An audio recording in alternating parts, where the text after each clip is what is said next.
नमस्कार, मैं हूं सुजाता सैनी और आप देख रहे हैं इंडिया स्पीक्स डेली। और आज प्रस्तुत है न्याय से जुड़े 3 बड़े समाचार जिनके बारे में आपको जानकारी होनी चाहिए। वो 3 फैक्टर जिनके कारण प्लेस ऑफ वर्शिप एक्ट पहले दिन से विवादों में है। माता पिता की देखभाल नहीं की तो चली जाएगी ट्रांसफर की गई property, supreme court. Sikh for justice पर जारी रहेगा बैन, सरकार के फैसले पर यूएपीए ट्रिब्यूनल ने मोहर लगाई। सुप्रीम कोर्ट में pending place of worship act पर सियासी संग्राम छिड़ा हुआ है। एक तरफ जहां इस कानून को रद्द करने की मांग को लेकर याचिका दाखिल है, वहीं अब इसे पूरे देश में मजबूती से लागू करने की मांग की जा रही है। इस संबंध में एआईएमआईएम के सांसद असदुद्दीन ओवैसी ने सर्वोच्च न्यायालय में न्यायिक याचिका दाखिल की है। ओवैसी ने कहा है कि मजबूती से इस कानून के लागू न होने से देश में जगह जगह मंदिर और मस्जिद का विवाद पनप रहा है। तथाकथित सामाजिक सौहार्द बनाए रखने के उद्देश्य से लाया गया यह कानून पहले दिन से विवादों में है।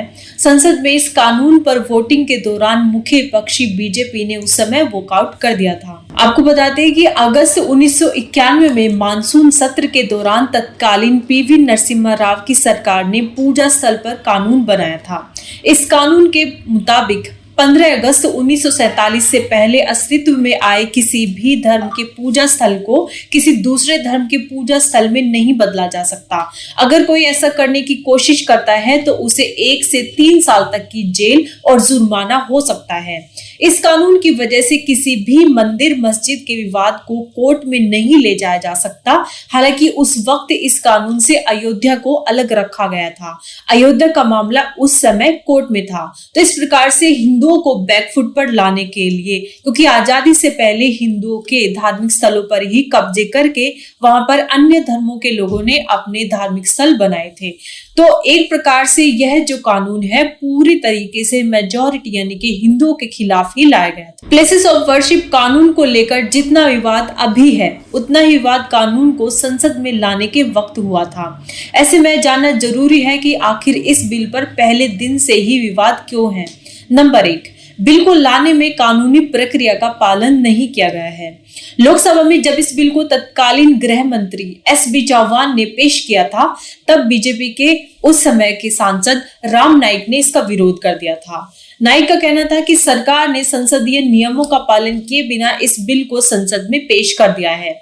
नाईक का कहना था कि बिल को संसद में पेश करने से पहले सरकार ने इसे नोटिफाई नहीं किया। आखिर सरकार किस डर से ऐसा कर रही है। उस वक्त इस बिल को टेबल के खिलाफ प्रस्तुत किया गया था। हालांकि स्पीकर ने इसे स्वीकार कर बहस की अनुमति दे दी थी। बीजेपी का कहना था कि इस बिल को मनी बिल की तरह सरकार लाई है, जो गलत है। इस पर सरकार का कहना था कि यह फाइनेंशियल सपोर्ट बिल है। सरकार को अगर इस कानून के लिए पैसे की जरूरत पड़ेगी तो वो इसका प्रावधान आसानी से कर सकती है। हालांकि अब इस समय बीजेपी को 10 वर्ष से अधिक हो गए हैं केंद्र में सत्ता में, लेकिन उसके बावजूद भी इतनी डिमांड होने के बाद भी इन्होंने इस बिल को खारिज नहीं किया है। नंबर 2, वर्शिप एक्ट में डेडलाइन को लेकर पेंच। वर्शिप एक्ट में 15 अगस्त 1947 का डेडलाइन दिया गया है। हालांकि उस वक्त जो मंदिर या मस्जिद जिस स्वरूप में था उसी स्वरूप में रहेगा, उसे चुनौती नहीं दी जा सकती। लोकसभा में बहस करते हुए राम नाईक ने इसे इतिहास का काला बिंदु बताया था। नाईक का कहना था कि डेडलाइन आखिर 15 अगस्त 1947 क्यों है, इससे पहले जो मंदिर थे उनका क्या हुआ। वहीं वर्तमान में वर्शिप एक्ट के खिलाफ वकील अश्विनी उपाध्याय ने सुप्रीम कोर्ट में याचिका दाखिल कर रखी है।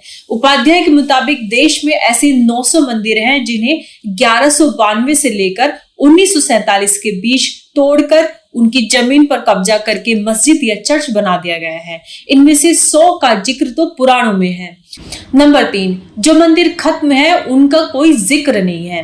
वर्शिप एक्ट के विवाद में होने की वजह खत्म हुए मंदिर और मस्जिद का कोई जिक्र नहीं है। संसद में वर्शिप बिल के पेश होने के दौरान यह मसला उठा था।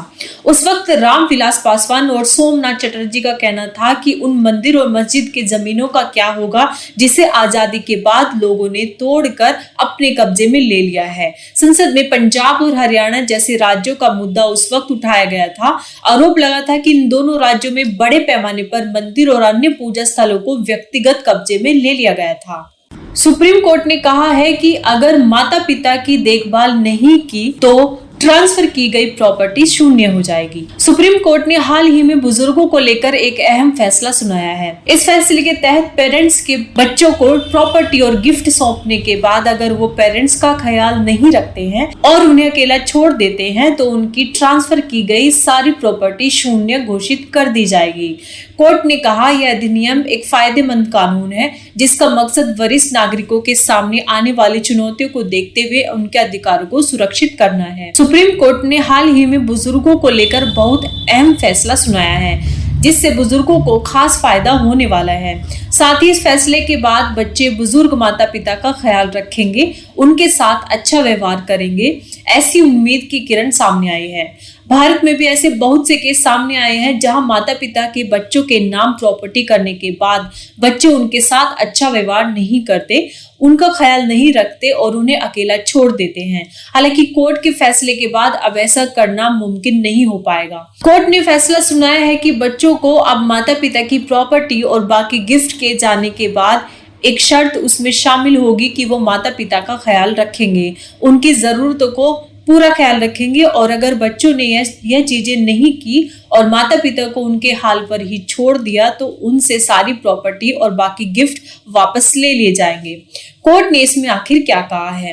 कोर्ट ने वरिष्ठ नागरिकों के हितों की रक्षा करने की जरूरत पर जोर देते हुए फैसले को सामने रखा।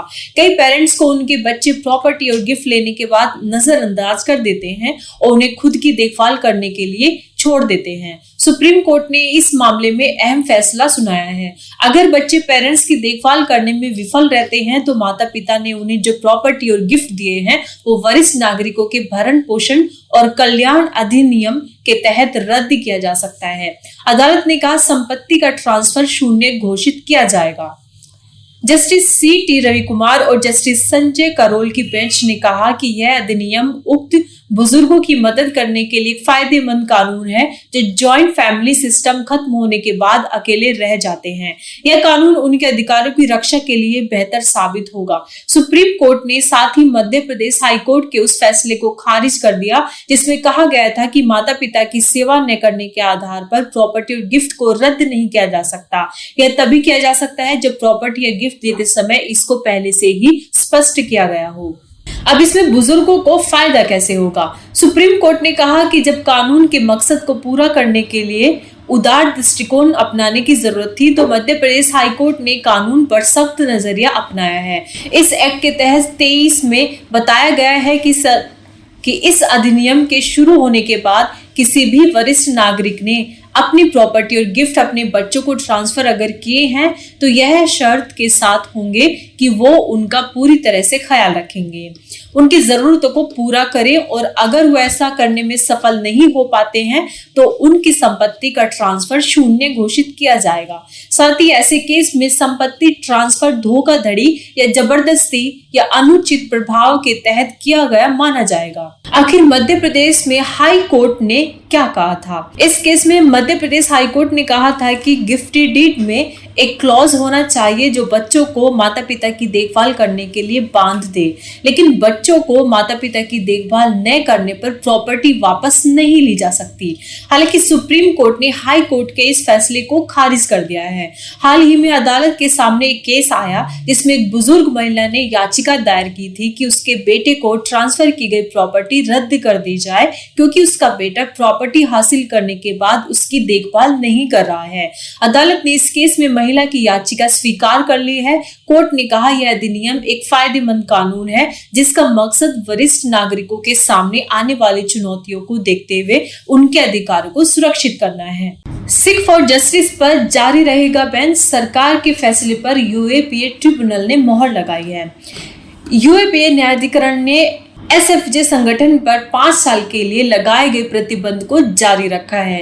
इसके पहले एसएफजे को गैर कानूनी संगठन घोषित किया गया था। यूएपीए न्यायाधिकरण को एसएफजे के खिलाफ कई ऐसे सबूत मिले हैं जो आतंकी गतिविधियों में शामिल होने को दर्शाते हैं। यूएपीए ट्रिब्यूनल ने केंद्रीय सरकार के उस फैसले को सही ठहराया जिसमें सिख फॉर जस्टिस पर आतंकवादी गतिविधियों के तहत 5 साल के लिए प्रतिबंध लगाने का आदेश दिया गया था। केंद्र सरकार ने जुलाई 2024 में एसएफजे को एक गैर कानूनी संगठन घोषित किया था और उस पर अतिरिक्त 5 साल का प्रतिबंध लगाया था। संवैधानिक गतिविधि अधिनियम के तहत कोई भी प्रतिबंध तब तक लागू नहीं हो सकता जब तक उसे यूएपीए न्यायाधिकरण द्वारा अधिनियम की धारा 4 के तहत आदेश पारित कर पुष्टि नहीं की जाती। यूएपीए न्यायाधिकरण, जिसकी अध्यक्षता दिल्ली उच्च न्यायालय के न्यायमूर्ति अनूप कुमार मेदिरत्ता कर रहे थे, सुबोधो ने एसएफजे के बब्बर खालसा इंटरनेशनल और खालिस्तानी टाइगर फोर्स जैसे खालिस्तानी आतंकवादी समूहों से संबंधों की बात सामने आई है। इसके अलावा एसएफजे ने पाकिस्तान की अंतर सेवा खुफिया एजेंसी आईएसआई के साथ मिलकर पंजाब में उग्रवाद को फिर से बढ़ावा देने के प्रयासों का भी समर्थन किया है। युवाओं को भड़का रहा था ये संगठन। एसएफजे के खिलाफ मिले सबूतों से सामने आया है कि ये सोशल मीडिया के जरिए युवाओं को भड़काने का काम करते थे। इसके अलावा ये संगठन में युवाओं की भर्ती और उन्हें कट्टरपंथी बनाने पर जोर देते थे। एसएफजे हथियार और विस्फोटकों को भी खरीदारी करते थे। हथियारों की खरीदी के लिए वो तस्करी नेटवर्क का इस्तेमाल कर रहे थे। साथ ही आतंकवादियों को बढ़ावा देने के लिए आर्थिक मदद भी मुहैया कराते थे। एसएफजे संगठन बड़ी राजनीतिक हस्तियों को जान से मारने की धमकी भी दिया करते थे। एसएफजे संगठन के बब्बर खालसा इंटरनेशनल सहित अंतर्राष्ट्रीय खालिस्तानी आतंकवादी और अलगाववादी समूहों के साथ संबंध होने के सबूत मिले हैं। सबूतों के जरिए सामने आया है कि ये पंजाब में उग्रवाद को बढ़ावा देने के लिए लगातार काम कर रहे थे। इसलिए यूएपीए न्यायाधिकरण ने इस पर फिलहाल 5 साल की